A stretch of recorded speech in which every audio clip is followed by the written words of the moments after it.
somebody who can hit the ground running, Yeah. especially where the club is right now and where we are in the season? Very important, and we have to think short term, but as well medium and long term. And I think he gives all that. He's a very intelligent player. Obviously, when you look at his career, what he's done in the last few years, he's a player that fits our way of playing for sure, and we are happy to have him. He trained today. Is Yes. he going to be good to go on the weekends? Well, he trained today, so hopefully he will be. Did you sign him and get the paperwork all done in time? Sorry? Is all the paperwork done in time? Yes, I Is he think I registered? think it is. I think he's good to go. And you talk about like timing right.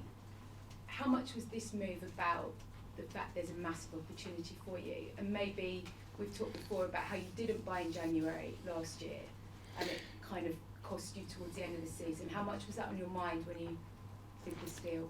Well, we can do what we can do in the windows. Obviously, even in the summer, we're looking for a player in that position, and we weren't able to do it. So it's something that the squad needed. Obviously, with the injuries of Gavi and Reece especially, we're really short in the front line, and we needed some reinforcements. And we found in Leo a player that he fits everything that we want. Jacob Kivior, is that deal close? And how much did you feel?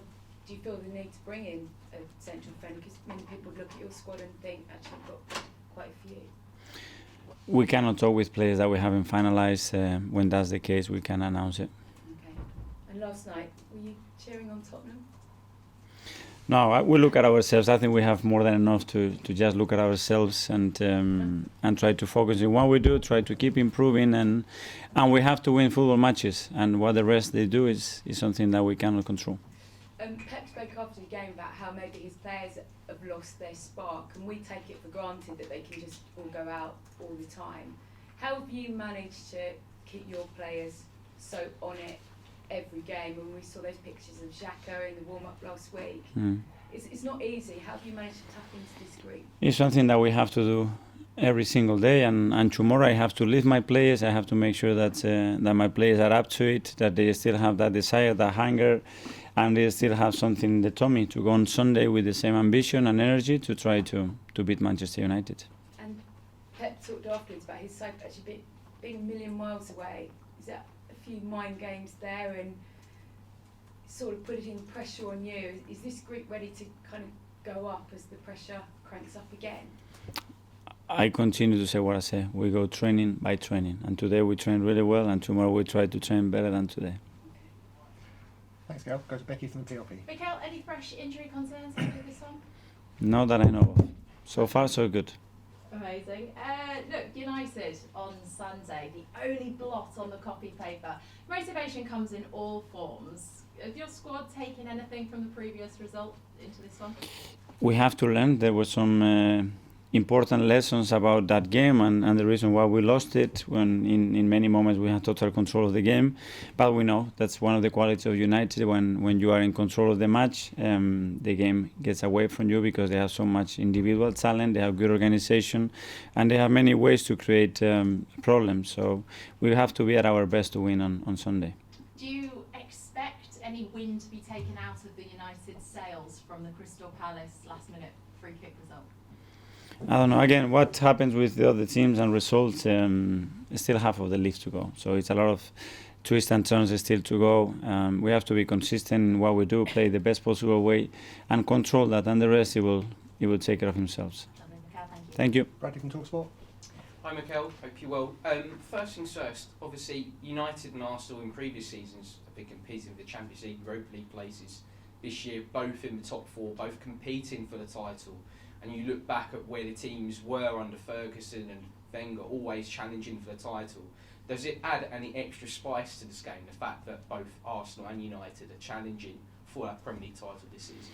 I think the history and the clashes and the way those two clubs have competed, it tells you everything that you need to know before a match. It's a huge game in the league, in the country, around the world, and we have to prepare for that. And obviously the table says what it says this season. Right now, but our main focus is on being prepared for a big match.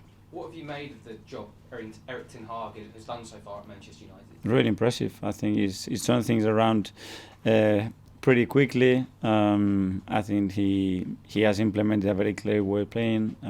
I think the players seem that they bought into it. They have really good energy around the place, and a lot of things has changed in a very short period of time. So credit to him and the coaching staff for what they've done. And how do you go about trying to stop someone like Marcus Rashford in the form that he's in at the minute? Yeah, it's not only him. Unfortunately, it's a lot of individuals and the collective organization that they have that we have to be very aware of that. And I will try to do that, like we prepare the games to try to hide the arguments that they have to try to create problem against us. And lastly for me, I wanted to ask you about Martin Odegaard as well. How impressed have you been with his form this season and the way he's taken on the captain's armband like he has done? In a really natural way. He's still a really young player with huge talents, but more desire than talent still. And he knows that he can still get much better, and he's on that pathway, that he's enjoying playing for us, that he's contributing to the team in a really impactful way, and he needs to continue to do that. Thank you. Best Thank you. Okay, thank you. Welcome, Pierre. Hi, Mikel. I think anyone that's watched Manchester United this season, and I'm sure that goes for you and your coaching staff as well, will know that a large part of that turnaround has come from performances of Casemiro. How much of a benefit is it to you that he's not going to be available on Sunday? Again, something that we can control. He didn't play in our first game either, and we still didn't do enough to win that match. So they have, when you look at the squad, they have, it's just incredible. So yeah, the individual and again the collective organization to beat any opponent in this league, and we will plan the game knowing that he's not available. That's for sure. I know we say a lot about your squad that it's full of good characters. When you see what happened with Lissandro in his last few days at Brighton, did you talk to Albert Storenberg about his character, things like that? Because obviously they've worked together previously. Yeah, we talked about everybody that is connected, that we know about players that we want to recruit, because character is something crucial, but as well to understand how they are, how they behave, whether they're going to accept the role that they're going to have at the club with us, and then personal conversations, obviously, that are very, very important as well. I assume Albert gave him a glowing reference. Sorry? I assume Albert must have given him Albert gave me a really, really good reference, but not for now, for a few years already. Kai from Football London, UK. Cool. Art from Athletic. Hey, Mikel. Hi. Oh my god, sorry. I haven't spoken for a while. You can have some water if you want. Thank you. So basically, I know you like versatile players, Yeah. and for the past, I guess, 3 or so years, it seems like you build a team of technicians across the pitch. I was just wondering, is that something that was in your mind because of the Arsenal team you played in, or where's that come from? Well, I think the technical part is a very relevant and important aspect for us. I think specificity is another one that it really is really necessary in our way of playing, but as well it's true that we need a few players that can fulfill certain positions, and Leo is one of them. Obviously, the skill, the composure that he has in the final third, the technical ability to associate and link with people, it's impressive, and that's what we need from players especially. Cheers. Thank you. Okay, that finishes the live section. We'll go to 10:30 tonight. Kick off with Sam.